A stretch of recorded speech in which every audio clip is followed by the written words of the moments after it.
pada waktu itu kan lagi stres banget. Terus aku sempat kayak doa gitu sih. Terus aku bilang kayak ke Tuhan, ya Tuhan, ini kan videografi memang ini aku emang suka gitu. Passionnya. Iya, emang passion. Tapi kalau misalnya seumur hidup kayak gini kayaknya nggak bisa deh kayak gitu. Kenapa? Nggak sanggup. Waktu dia kasih orderan pertama kali tuh berapa kontainer? 1 atau langsung 2? Langsung 2. Langsung 2? Iya. Kok bayarnya percaya sih?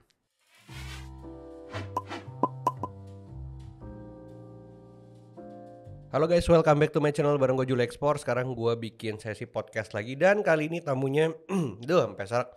Tamunya ini keren banget karena masih muda. Dan ini bakalan menginspirasi teman-teman semua yang nonton. Sekarang kalau misalnya boleh tahu nih orangnya. Boleh perkenalkan diri nggak? Siapa namanya, umur berapa? Halo, saya Yesaya. Umur saya saat ini 19 tahun. 19 tahun? Iya. Masih sekolah? Udah lulus? Baru graduation, baru lulus. Oh, baru lulus SMA? Iya. Namanya Yesaya, umur 19 tahun. Dan kemarin gue tuh di tag banyak orang. Sebenarnya gue tuh belum follow lu nih sebenarnya di Instagram. Jadi gue banyak di tag. Terus gitu teman-teman kantor itu tuh banyak yang bilang kok lihat. Ternyata pas gue baca deskripsinya emang keren banget. Jadi lu mulai belajar ekspor tuh dari kelas berapa? 2 SMA ya kalau nggak salah ya? Kelas 11, 2 SMA. Kelas 11, terus udah gitu lu belajar ekspor. Iya. Tapi sebelumnya gue pengen tahu dong kayak lu tuh sebelumnya kan nggak masuk, maksudnya gini, lu tidak tertarik di dunia bisnis yang kayak gini kan? Karena gue pernah lihat di cerita lu katanya lu punya apa? Agency apa? Enggak, Video, perfilman. perfilman. Iya. Jadi kalau perfilman boleh tahu yang lu kerjain tuh apa sih sebelumnya? Aku itu kayak bikin B-roll produk gitu. Oh, yang di TikTok ya, yang kayak misalnya lu Iya. bikin apa, yang ada kasih air gitu-gitu ya? Iya, benar. Itu udah jalan dari kapan? Dari kelas 10-an sih. Oh, berarti dari kelas 10 lu jalanin sampai kelas 11. Iya, Berarti yang passionnya awalnya di videografi. iya. Terus akhirnya gue lihat di deskripsi Instagram lu memutuskan untuk pindah. Nah sekarang pertanyaannya kayak di umur segitu kan, menurut gue kalau lu bikin video segala macam memang pada umumnya anak muda tuh bikinnya kayak gitu-gitu. Tapi kenapa lu memutuskan untuk pindah? Karena pada waktu itu tuh kayak stres banget gitu loh. Kayak tiap hari aku bahkan kayak nggak bisa berhenti mikir gitu. Bener-bener kayak tiap menit aku itu harus mikir kayak konsep baru. Tapi gitu. orderan banyak kan dari brand-brand gitu? Iya banyak. Tapi aku sih belum aku terima lah. Karena belum berani main sama brand-brand besar. Iya, brand-brand besar gitu. Jadi lu stres intinya kayak gitu. Iya. Tapi sebenarnya gue balik lagi ya, mendasari semuanya kenapa lu akhirnya belajar ekspor tuh pertama awalnya gimana. Tapi anyway, teman-teman yang belum tahu, nih ya saya nih ekspor kemarin berapa kontainer? 2 kontainer. 2 kontainer umur 19 tahun. Nah tapi sebelum itu balik lagi, lu belajar ekspor. Iya. Di kelas 11 pas naik kelas. Pas naik kelas ya. Nah awal mulanya kayak memutuskan kayak gue mau belajar ekspor deh, itu gimana sih? Pada waktu itu kan lagi stres banget. Terus aku sempat kayak doa gitu sih. Terus aku bilang kayak ke Tuhan, ya Tuhan, ini kan videografi memang ini aku emang suka Passionnya. gitu. Iya, emang passion. Tapi kalau misalnya seumur hidup kayak gini kayaknya nggak bisa deh kayak gitu. Kenapa? Nggak sanggup. Pikiran tuh kayak nggak bisa berhenti mikir, kayak stres banget tiap hari. Bahkan kayak tiap hari tidur jam 3, jam 2 cuma buat mikirin konsep video baru terus. Oh, soalnya lu mungkin orangnya nggak bisa tetap stay sama ide yang lama gitu kali. Jadi kalau bikin video satu, terus lu bikin video yang kedua, kayaknya konsepnya nggak boleh sama gitu ya. Iya, harus beda begitu. Tapi sebenarnya kan sama juga nggak apa-apa kan? Ya tapi kalau out of the box kan lebih bagus gitu ya. Iya bener. Tapi kan jadi stres. Iya. Iya resiko ya. Ya resiko lah. Tapi akhirnya lu berpikir kayak lu capek nih yang kayak gini nih. Tuh kan bisnis ekspor juga capek, yes. Ya kalau mencoba lah ya paling. Oh, lu mencoba, maksudnya mumpung masih muda, lu pikir lu coba yang baru gitu. Iya. Tapi akhirnya ketika lu pindah belajar ekspor gitu ya, pertama kali apa sih yang lu pikirin? Karena banyak anak-anak muda yang pengen belajar loh, kayak bilang nggak bisa lah kok, gue masih muda. Nah hari itu kan juga lu mungkin mikir gitu nggak? Iya, sempat mikir. Kayak paymentnya juga gitu-gitu, duit dari mana gitu kan? Modal dari mana? Kirim sekontainer berapa duit? Kemarin berapa nilai transaksi 2 kontainer? 1,3. 1,3 M. Iya. Bayangin umur 19 tahun transaksi 1,3 M sebulan. Tapi berapa lama proses dari lu belajar sampai akhirnya kemarin closing? Aku kan pertama kali masuk ke ekspor itu kan nggak langsung coconut oil ya. Pertama kali kan di kayak di sekam padi sama di ini rempah-rempah. Oke. Nah itu prosesnya kalau nggak salah sekitar berapa bulan? Kayak 4-5 bulan gitu deh. Jadi dari belajar terus turun ke lapangan nyari segala macam 4 sampai 5 bulan. Ada hasilnya gak? Yang di itu nggak ada. Kenapa nggak ada hasilnya? Lu turun ke lapangan nggak kan nyari rempah-rempah kayak gitu? Ke lapangan nggak, cuma semuanya by call semua sih. Oh semuanya by call? Iya, by online semua. Tapi setelah itu lu memutuskan kayak gue harus pindah nih gitu ya? Iya, karena nggak ada perkembangan aja gitu sih kayaknya. Jadi lu nyari produk lain? Iya. Terus udah gitu kenapa lu akhirnya pilih ke coconut oil? Karena kalau misalnya main di rempah-rempah itu kan mostly kan di luar Jawa ya. Nah jadi aku pikir apa ya yang kira-kira ada di deket-deket sini dan produknya itu diminati. Terus aku pikir ada coconut oil nih di Jawa juga.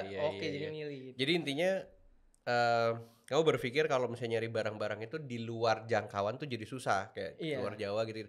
Apalagi masih sekolah. Tapi sekolah waktu itu masih online kan ya? Iya online. Jadi bisa enggak, masih campur gitu sih, kayak setengah online setengah enggak. Oh setengah online setengah offline. Terus udah gitu pas pindah ke coconut oil ini gak sih kayak nyari suppliernya terus visit gitu gak sih?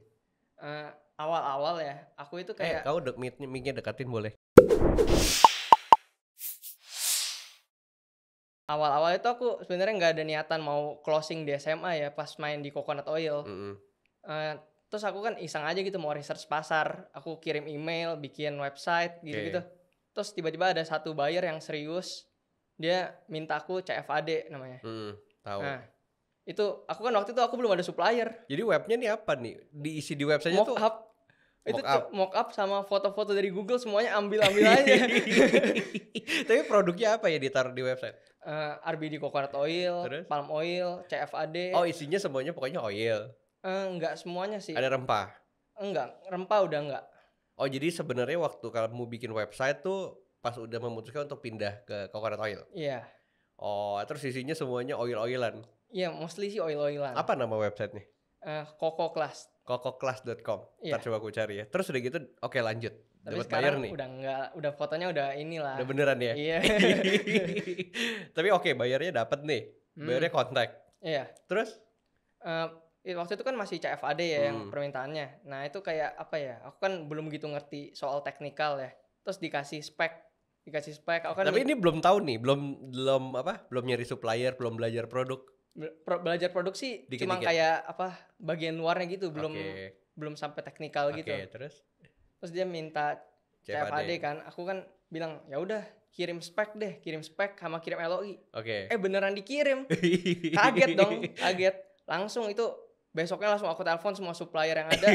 Langsung dapat 2 hari supplier. Oh berarti sebelumnya tapi kamu udah ngelis dulu kali ya kayak suppliernya tuh siapa aja gitu? Belum. Belum sama sekali? Belum. Jadi malamnya itu kan dikasih LOI kan ya. Terus malamnya aku langsung list semuanya, paginya aku telepon.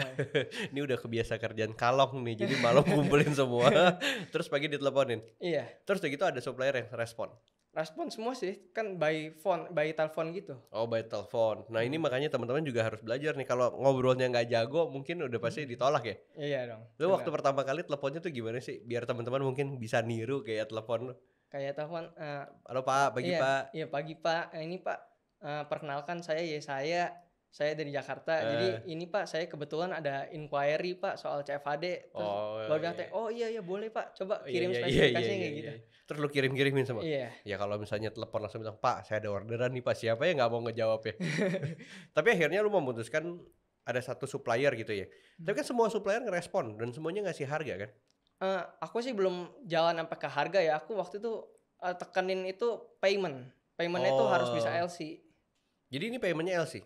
Enggak, yang ini tapi kebetulan dapetnya TT malah. Berapa persen down paymentnya? 30-70. Oke lah, 30% DP, 70% pas barang jadi. Pas ini apa? BL. Scan BL. Oke. Terus udah gitu berarti banyak yang mau DP 30% nggak supplier? Mau sih, mostly sih mau sih kayaknya. Mau. Terus harga semuanya oke apa ada beberapa yang mahal banget kayak gitu? Harga sih sebenarnya gimana relatif ya kayak ya relatif lah ya. Beda bayar kan juga beda lah dia gimana. Tapi ini bayarnya dapat dari mana nih? Dari website, dia datengin aku. Negara? Brazil. Oh negara Brazil. Jadi dia bener-bener kontak langsung WhatsApp atau email? WhatsApp. Oh jadi lu taruh button? Iya benar. Gitu ya memang musik kayak gitu triggernya. Terus udah gitu lu dapet.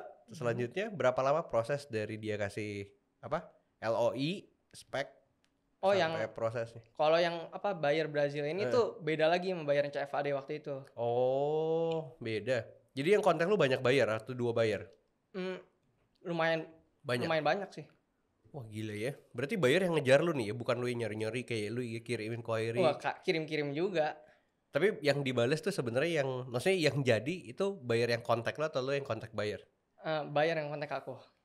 Oke. Soalnya kalau dikejar kayaknya lebih enak ya.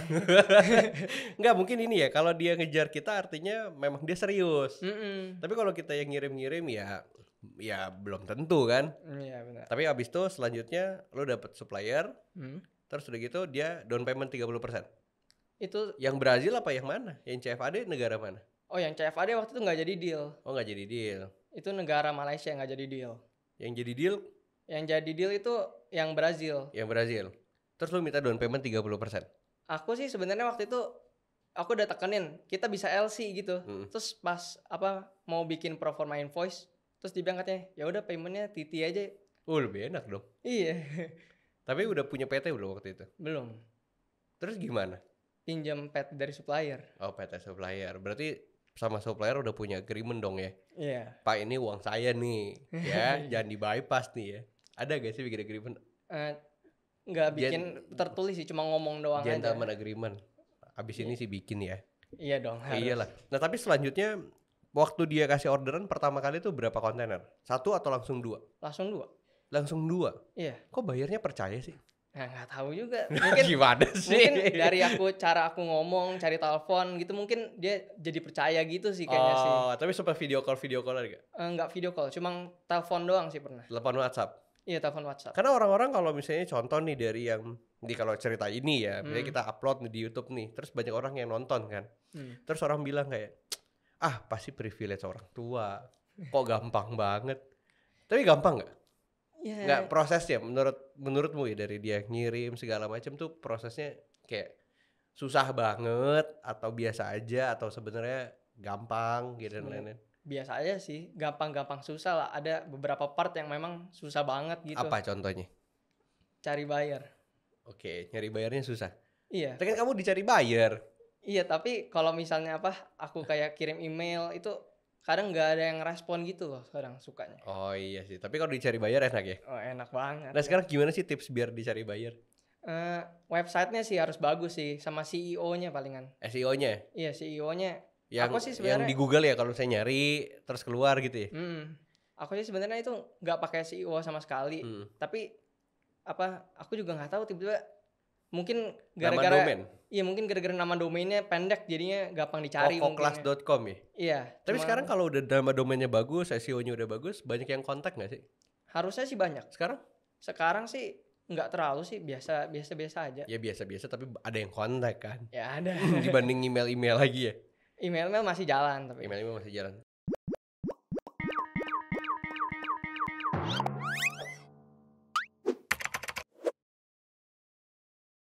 Tapi jadi kayak misalnya contoh nih, kemarin bayarnya udah jalan.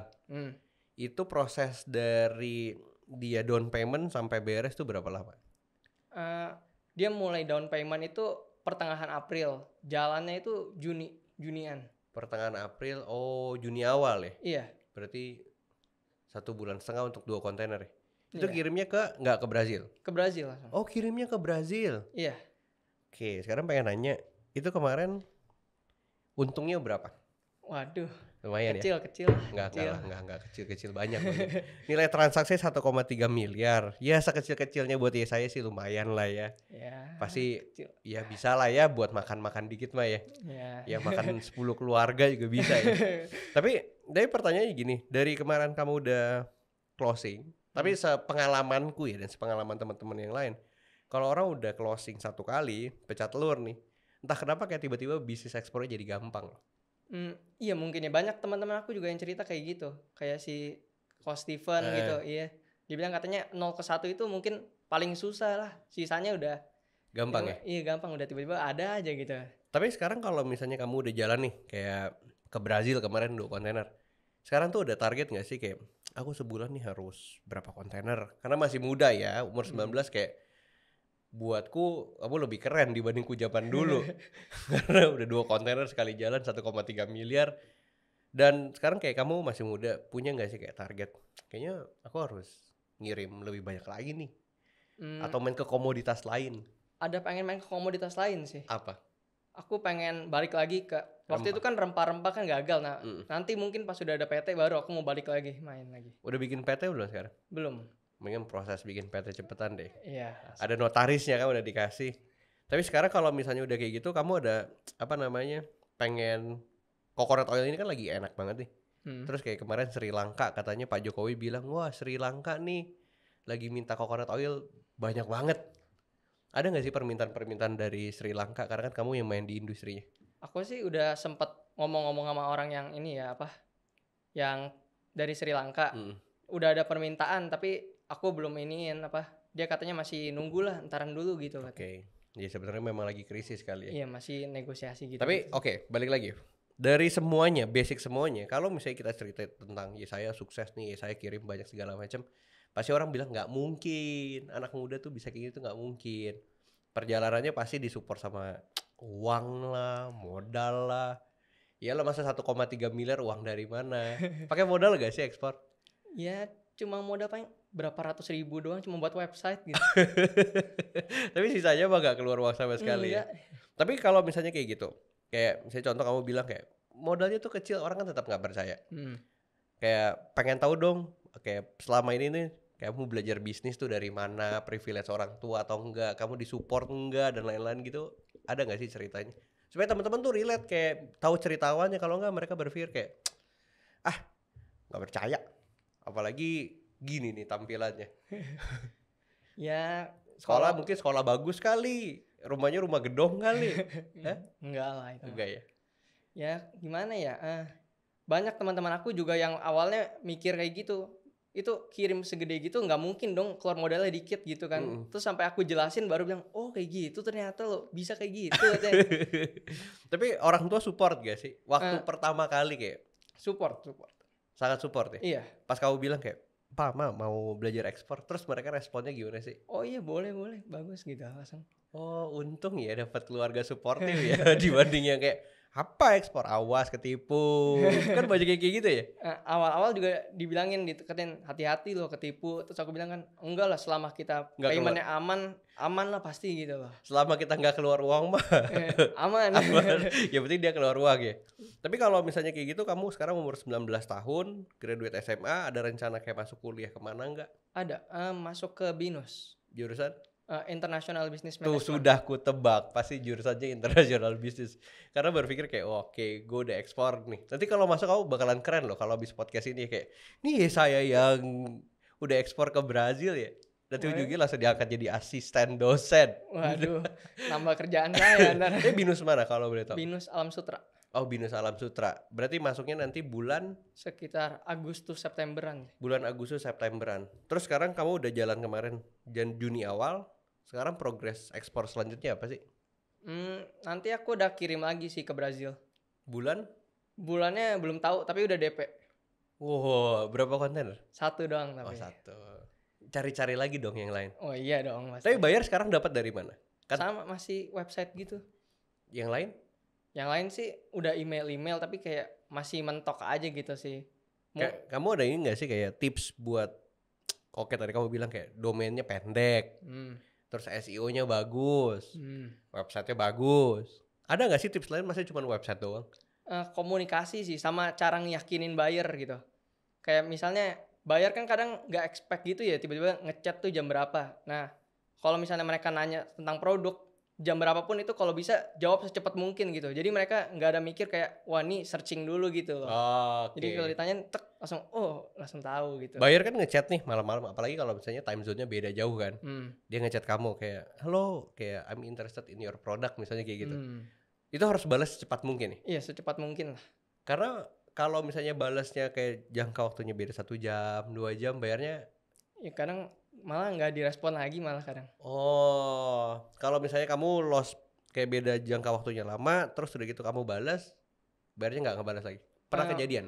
Pernah. Terus dia ya udah gimana lagi? Terus kamu follow up tetap udah nggak mau? Iya, cuma di read doang mah. Padahal dia ngechat ya? Iya. Di PHP-in. Tapi kalau misalnya kayak kalau sekarang yang kamu lakukan adalah ketika dia ngechat, Kan kamu pakai otomatis WhatsApp ya? Oh, aku enggak. Oh. Soalnya kan ada yang kayak websitenya tuh pas diklik langsung otomatis balas Iya, reply kan? ada, iya. WhatsApp bisnis gitu ya, kamu enggak? Enggak.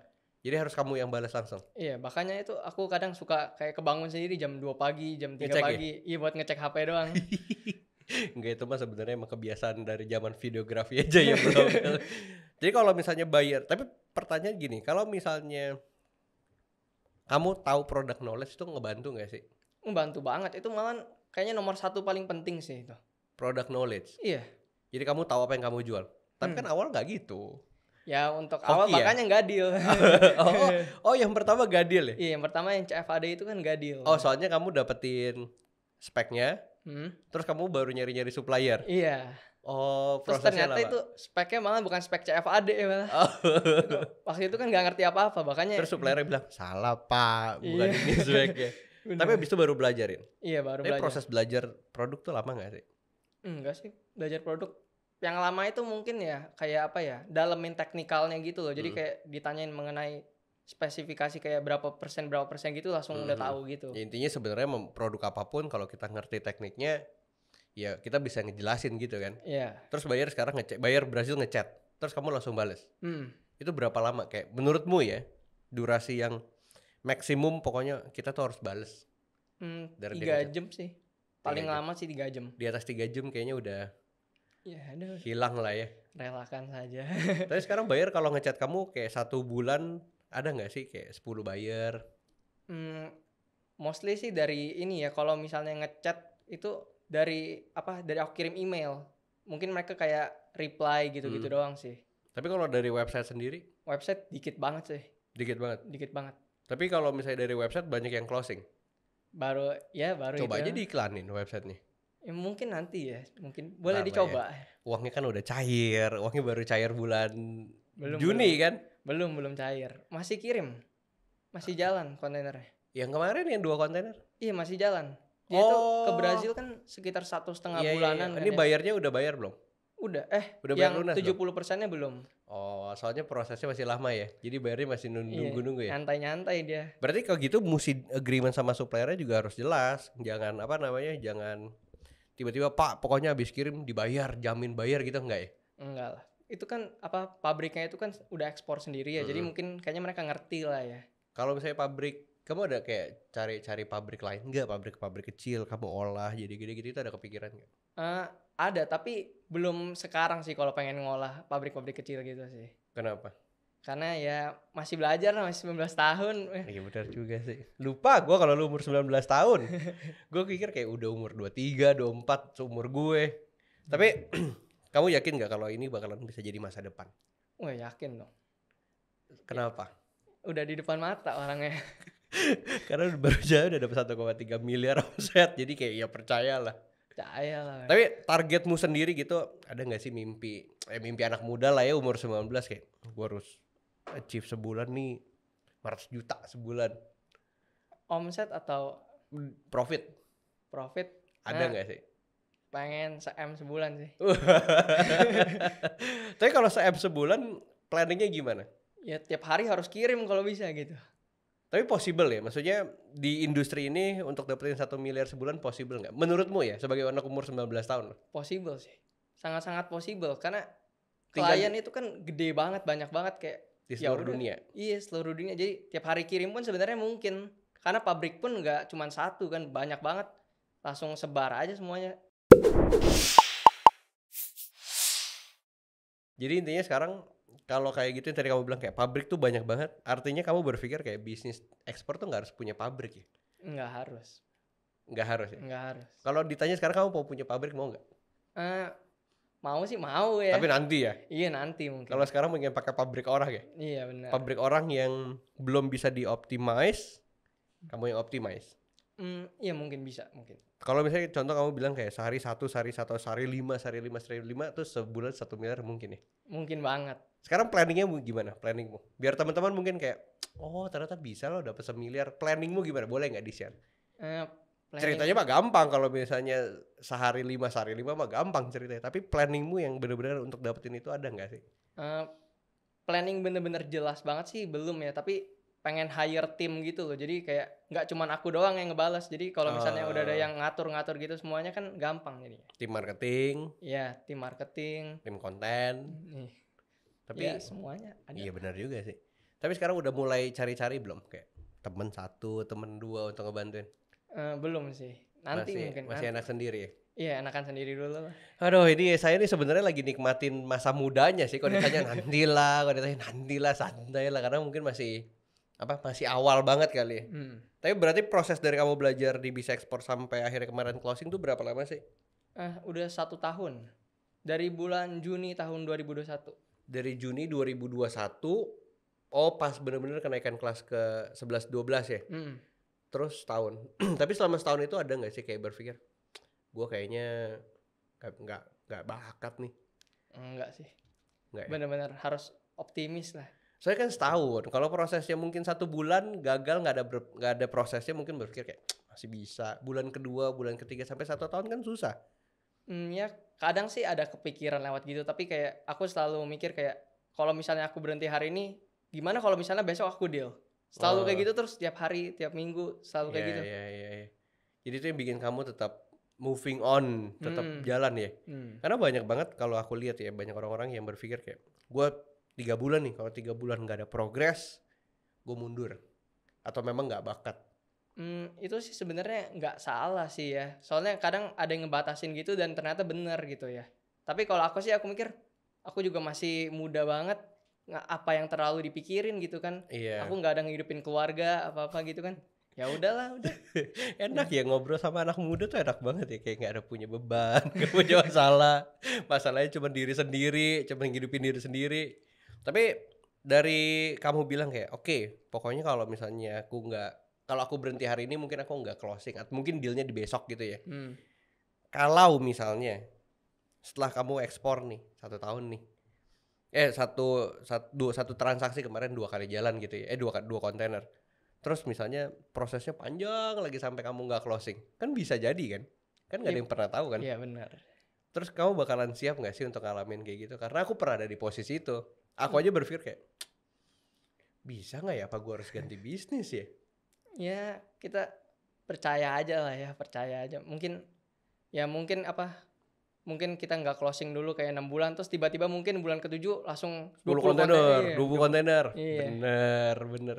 Mungkin ini kali ya, kayak kamu ngikutin Instagram aku kali ya. Soalnya ada tuh satu cewek, anak member Bisa Ekspor, selama setahun itu nggak closing sama sekali. Tiba-tiba pas 1 kali closing, duitnya 3M masuk ke rekening. Iya, nggak ada yang pernah tahu ya. Iya. Kalau selama 2 tahun nggak closing, tiba-tiba di 2 tahun 1 hari, tiba-tiba projectnya 10M. Iya. Ya nggak ada yang tahu ya. Tapi kalau misalnya sekarang ada nggak sih tips yang bisa kamu kasih buat anak-anak muda atau misalnya mereka yang lagi berjuang yang sama untuk benar-benar bisa hidup di industri ini, ada nggak sih kayak tips atau saran yang kamu bisa kasih? Tips atau saran ya? Ya maksudnya mereka yang lagi berjuang yang belum closing. Sama kayak tadi sih, tetap kayak pikirin terus gitu, kayak kalau hari ini belum closing mungkin esok gitu loh, kayak jangan nyerah lah gitu. Masih panjang lah, apalagi masih anak muda kan ya. Waktu kita juga masih cukup lah ya buat bisa bisa jalan terus ya. Tapi tips rekomendasi produk ada nggak sih, kayak produk-produk apa yang gampang untuk diekspor? Waduh. Kan kamu udah nyicip nih, apa rempah-rempah susah. Ntar orang bilang kayak, di podcast ini mah yang closing kokonat semua. Ada aja tuh komennya tuh. Menurutmu apa kokonat memang lebih gampang dibanding yang lain, atau misalnya yang lain emang bukan bidangmu atau gimana? Sebenarnya sih semuanya itu susahnya itu tergantung gitu ya. Jadi kalau misalnya coconut oil kan susahnya harganya yang sangat-sangat fluktuasi ya, tiap hari kan berubah gitu. Nah kalau kalau rempah-rempah, lokasinya susah gitu sih. Sebenarnya tergantung dari mereka tinggal di mana ya. Kalau misalnya teman-teman yang nonton di video ini kalian tinggalnya di daerah Sulawesi, ya coba berdayakan produk-produk yang ada di daerahnya. Kalau kamu milih coconut oil mungkin karena pabriknya ada di Jawa gitu kali ya. Terus barangnya maksudnya barangnya nggak susah untuk dijangkau.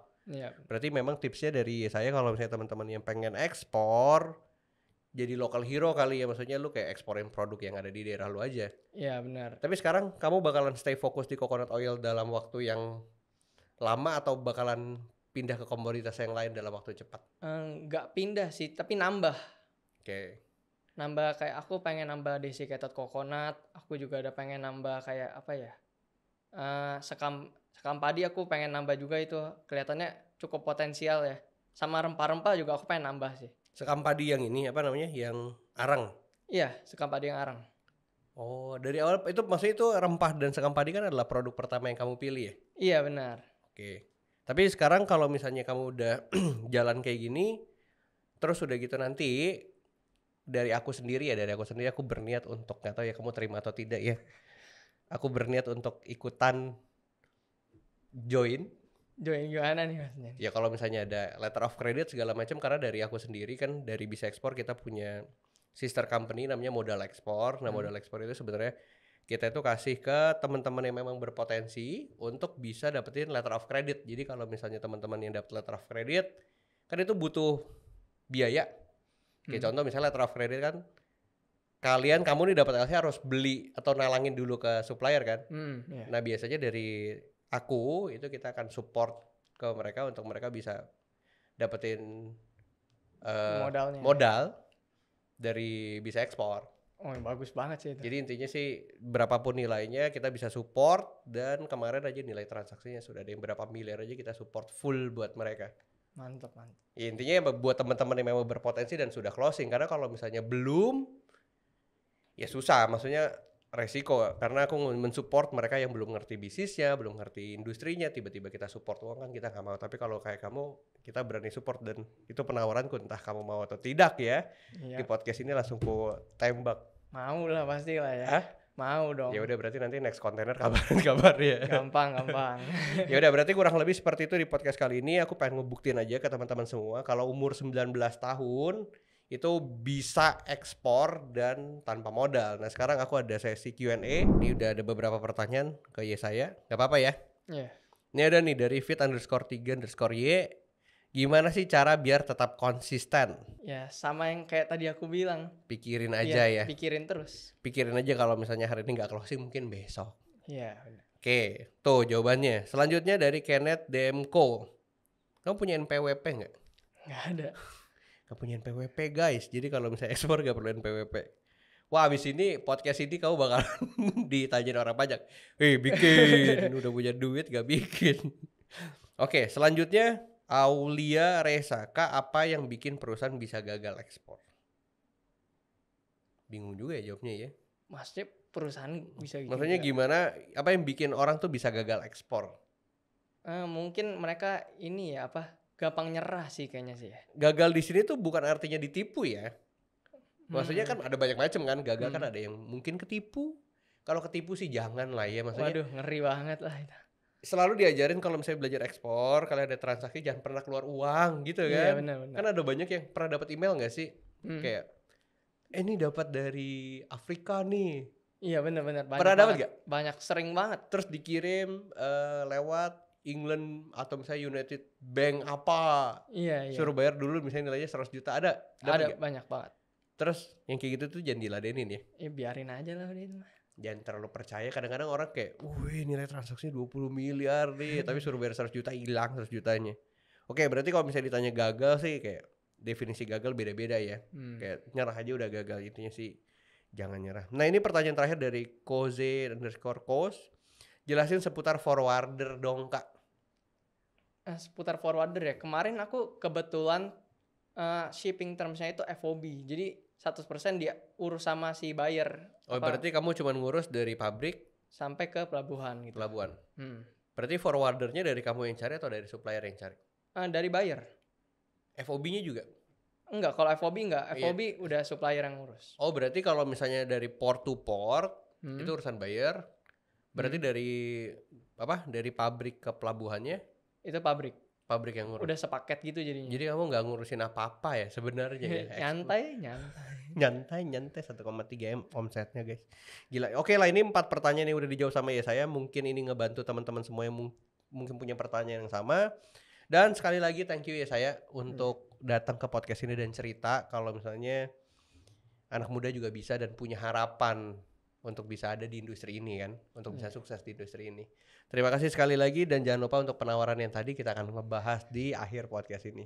Kurang lebih seperti itu, dan see you di video selanjutnya. Bye bye.